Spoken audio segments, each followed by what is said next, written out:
Bonjour tout le monde, soyez la bienvenue sur la radio de la Loire. Il est 8h du matin, on écoutera Irma ou encore Jim Classy Rose pour la suite des hits.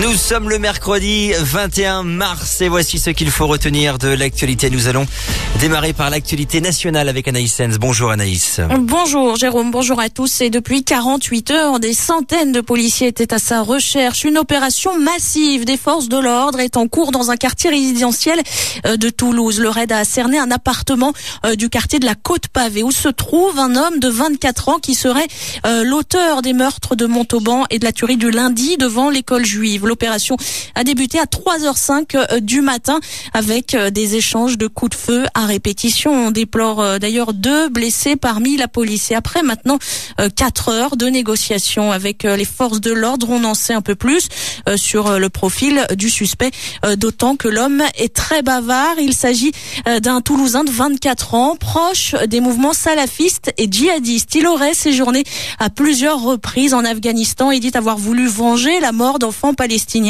Il était d'ailleurs surveillé de près par les renseignements intérieurs depuis les premiers attentats dans la région. Le ministre de l'Intérieur, Claude Guéant, est actuellement sur place. La maire du Forcenet est également sur les lieux, mais elle refuse d'entrer en contact avec son fils. On est en ligne justement avec une résidente de l'immeuble voisin de celui actuellement encerclé. Bonjour. Bonjour. Alors peut-être vous pouvez nous expliquer d'abord où exactement se situe votre appartement par rapport au lieu de l'intervention du raid ? Moi, c'est juste l'entrée à côté. Voilà. D'accord. Alors, vous me disiez tout à l'heure être réveillé depuis 3h du matin. 3h05, ouais. J'ai entendu du bruit dans la rue. Bon, sur le coup, j'ai cru que c'était des jeunes qui passaient, mais je pense que c'était des coups de feu déjà qu'il y avait. Est-ce que vous avez vu des choses particulières ? Qu'est-ce que vous avez entendu exactement jusqu'à présent ? J'ai entendu vers 5h30, c'était vraiment une grosse fusillade qu'il y a eu. J'ai eu très peur. Il y avait, il y a beaucoup de gendarmes, ils avaient des boucliers, j'ai vu des chiens, c'était horrible, quoi. Est-ce que votre fenêtre donne sur la rue, vous voyez La fenêtre elle est sur la rue, ouais, je suis dans la rue. Au bout de la rue, il y a beaucoup de gendarmes, il y avait les pompiers, il y avait tout ce matin, quoi. D'accord. Encore énormément. Est-ce que vous avez reçu des consignes de sécurité particulières ?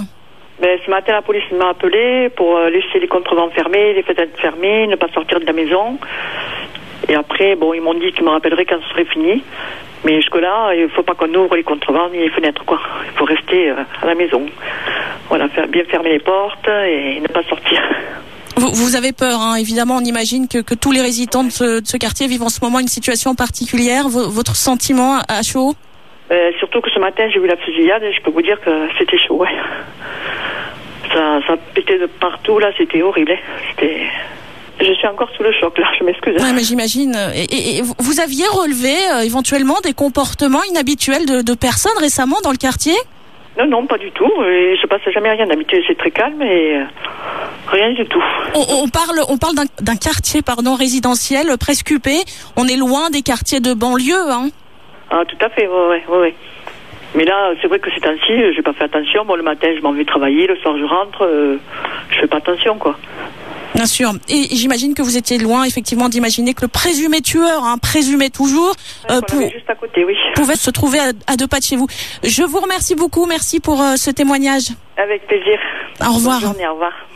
Et on reviendra évidemment tout au long de cette matinale sur l'évolution de la situation. Parallèlement, sachez que les corps des 4 victimes de la tuerie de Toulouse, un rabbin et 3 enfants, ont atterri ce matin en Israël, où ils seront inhumés en présence d'Alain Juppé, le ministre des Affaires étrangères. Dans le même temps, une cérémonie funèbre aura lieu à Montauban en hommage aux militaires tués la semaine dernière.